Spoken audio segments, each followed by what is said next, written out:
હાલ ગુજરાત ન્યૂઝમાં આપનું સ્વાગત છે। અમદાવાદમાં અવારનવાર અસામાજિક તત્વો દ્વારા જાહેરમાં ચાકુ લઈને વિડીયો બનાવતા હોય છે, ત્યારે અગાઉ વિરોધ પક્ષના નેતા શહેજાદ ખાન પઠાણને છરી લઈને વિડીયો બનાવી વાયરલ કરનાર રફીક વેપારી, જેની ઉપર 9 થી 10 ગુના દાખલ થયેલા છે।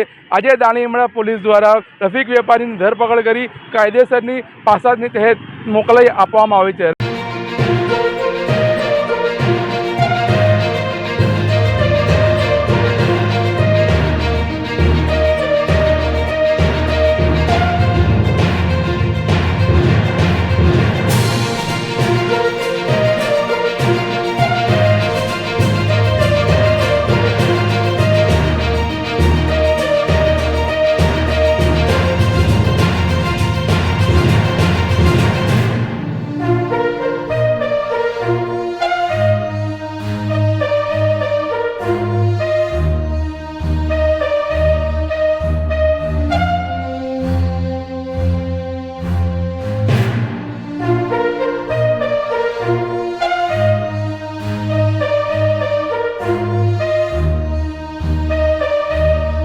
રઈસ સૈયદ, અમદાવાદ।